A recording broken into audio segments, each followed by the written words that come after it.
All right, so this Ukraine-Russia conflict is definitely not calming down. In fact, it's looking like it's about to spiral out of control. Just like I sort of predict. I'm having bad feelings about this conflict, people.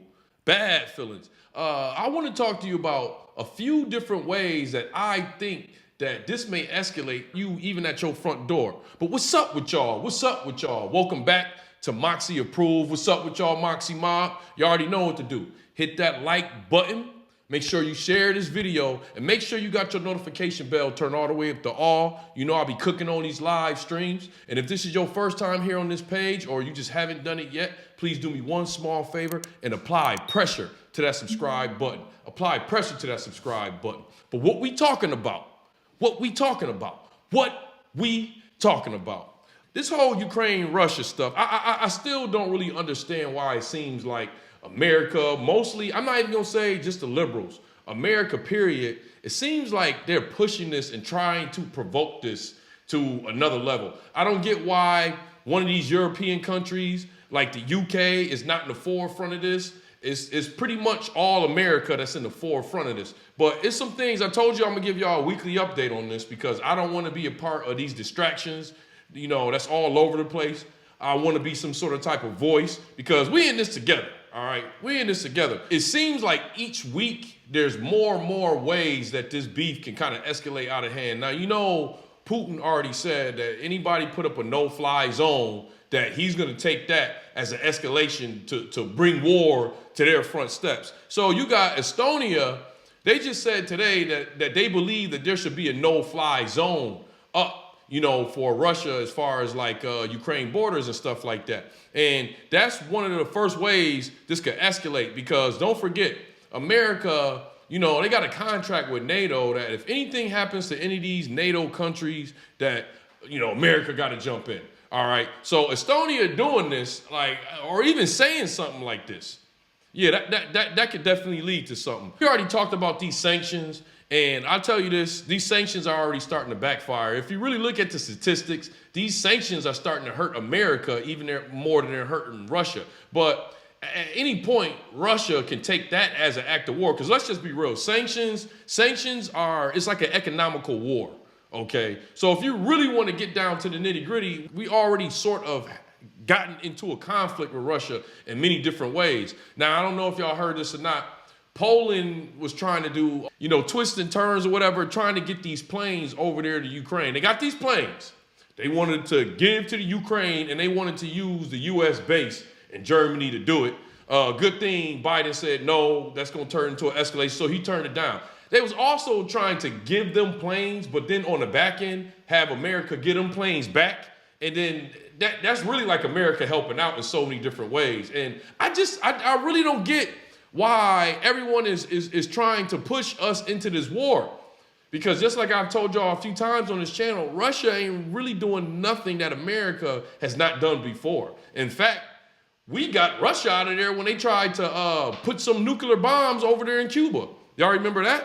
Whatever the case may be, I don't think these sanctions is gonna hold on Russia. And if it does, I think it's just gonna lead Russia or Putin into probably nuking somewhere. And it may sound like a joke to y'all, but you have to check out some of these articles. This could definitely lead to nuclear war. And what that's gonna mean, like I'm around New York City, okay? New York City gone.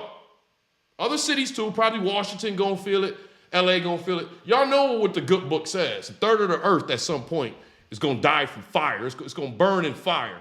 And I don't know, since I've been on this earth, I've never seen it get closer to the point we are now. You know, I was a child during all that Cold War stuff. So, you know, from what I read and what they told us in school, it didn't seem like it was as serious as it is now. Like, you know, Ukraine is actually getting bombed as I speak right now. They bombing hospitals, schools. They really don't care. And Putin is really trying to whatever message he's trying to put out there, I get it. I don't even know what he's trying to put out, but I get the message. America, we could probably beat Russia one-on-one, but the thing about it is Russia and China, they just said it last week, they have an unwavering friendship, okay? And China really don't give a fuck about none of this. They not really saying nothing about any of this. And it's probably a big chance that they'll be in Taiwan before the end of this year. And there you go. That's the third one. That's the third one, how this could escalate. My question about all of this is, if we're gonna get into these wars and stuff like that with Russia or whatever, what does a win against Russia look like?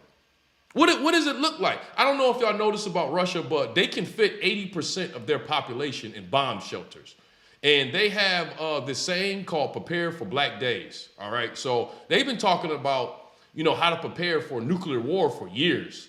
We don't really talk about that here. And, just like I was saying, I don't understand why. Why? It's not even just the liberals. The Republicans want this stuff to happen too. I don't know why these politicians are trying to force this war to go down, because we all know if this war go down, they gonna be all right. They gonna be fine. We gonna be the ones that's suffering. We gonna be the ones that's dying, okay? So I think at some point, we as a people need to get together, and I don't care if it's petitions or protests, because I know most of y'all don't want to get in war with Russia, all right? Because it ain't just Russia. You get in a war with Russia and China, and we can't beat both of them.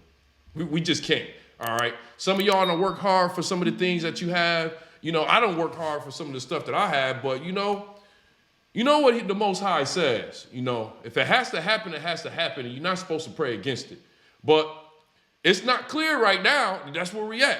So what I'm gonna continue to do is I'm gonna pray for peace. That Zelensky guy, Ukrainian president, he said that he no longer really wants to be a part of NATO. And that was a big part of how this conflict got started, was that whole NATO thing, Ukraine getting pushing themselves to be in NATO. They got it in their constitution. So he says he's cooling off on being a part of NATO, as he should.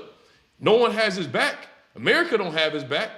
America's provoking this, but not really sending no troops or no ammunition over there right now. At some point, I don't know. Seems like very soon we gonna be in this beef. Well, anyways, y'all know how we like to end our videos over here on Moxy Approved, right? With that water. I see y'all here next time at Moxy Approved. Make sure you get some canned goods.